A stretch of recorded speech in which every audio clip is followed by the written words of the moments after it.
Hello there everyone, and welcome back to VERDUN. So I'm gonna do this here video a little bit different, where I've actually detached sort of the face cam from the gameplay in a sense. I guess this is more normal on other channels, although they don't put the face cam on there, I'm not sure. But the sort of having some gameplay running in the background as I talk about other stuff. And I wanted to talk about a few stuff and a topic that I actually didn't take up in my update video, which I probably should have, but I feel it's a bit touchy, so that's why I didn't do it. But the things I have for you today are Battlefield 1, so I'm gonna talk a little bit about that and what I think that might mean for Verdun. We're gonna talk about the face cam and sort of why I feel it's difficult for me to use it. And then lastly, we're gonna talk about money. Anyway, so let's go start off here with Battlefield 1. I've seen the trailer. It was pretty darn cool, although it's a bit like, yeah, you know, it's probably directed by Michael Bay, given the many explosions and stuff. And with that girl on the horse thing, I first thought, like, well, is this Assassin's Creed or something? What's this? But that's definitely something I'm going to play, so I'll have to find wherever I put my Origin account.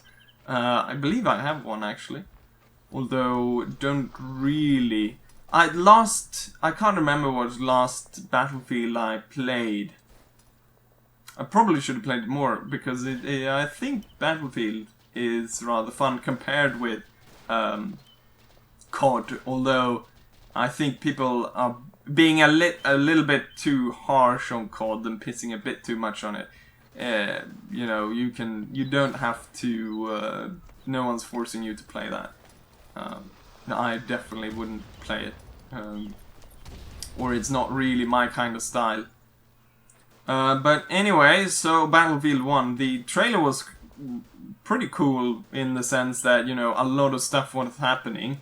There was all the quite a few vehicles that we saw, tanks, aircraft, you know, sort of Red Baron flying about. There was a huge Zeppelin. Wonder if that's going to be in the game.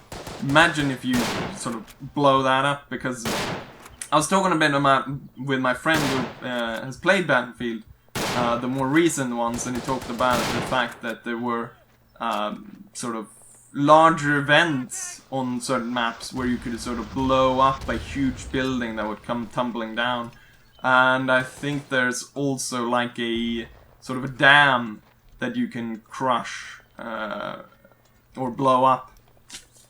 And so you can imagine maybe that the main thing of the map with the Zeppelin is that you could blow that up and they would go up in flames, and it would just sort of crash down on the map, and there would be flames and stuff everywhere. And I said to him, yeah, movie stuff, and you would stand there in the sort of cockpit or whatever on the Zeppelin as it goes down, and the flames are everywhere. You stand in a hipfire and machine gun. But that's sort of the action part of it.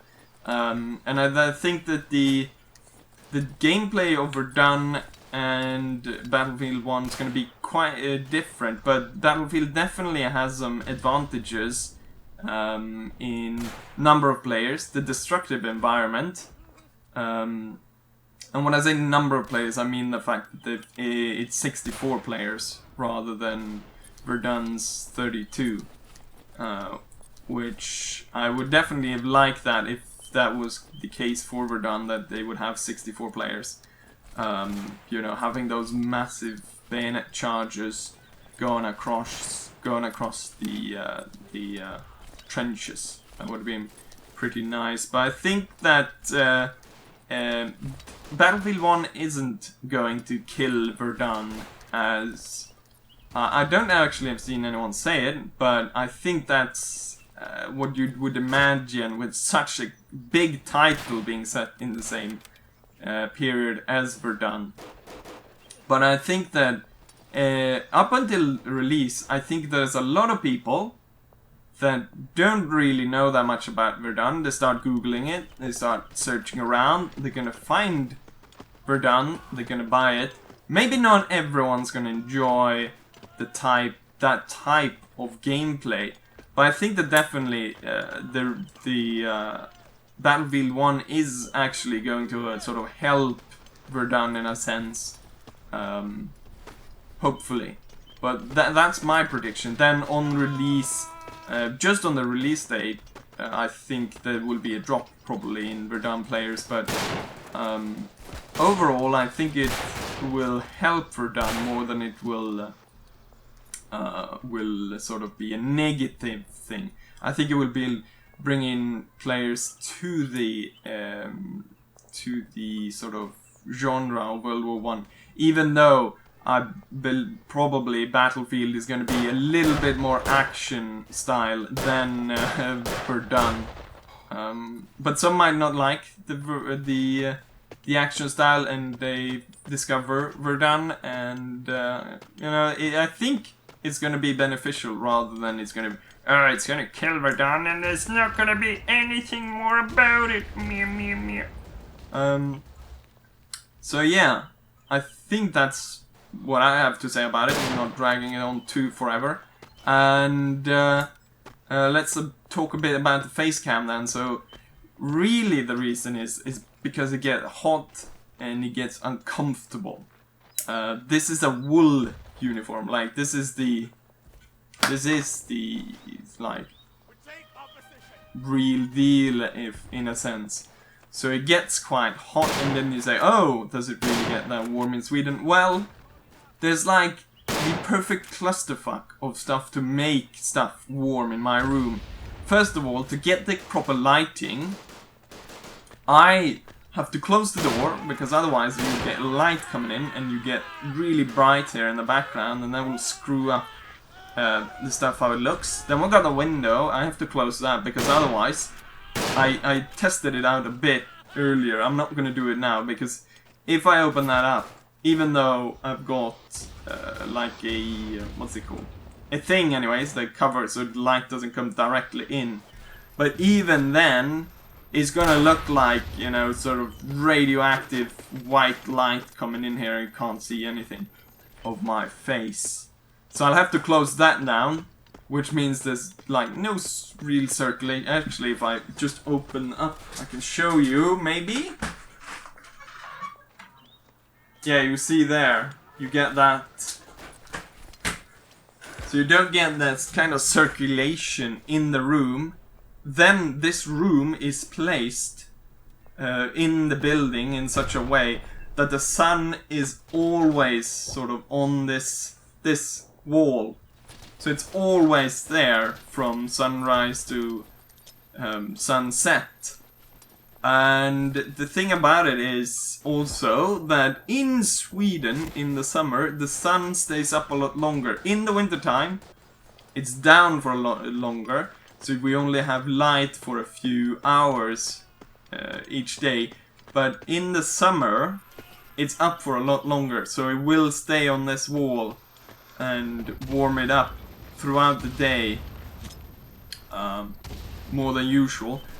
Then what do we else have? Well, my light is kinda, I can't show you it because if I mess with the camera, it would be all over the place. And well, it generates quite a lot of heat to this room, as well as the computer. The computer, of course, generates a lot of heat. So it becomes very uncomfortable to have this on and playing for any amount of time. And if I'm going to match it, so I'm talking about the gameplay at the same time as I'm playing, and actually having something worthwhile sort of showing, where I don't get completely destroyed or there's no enough player and stuff, I'm going to have to play for quite a while.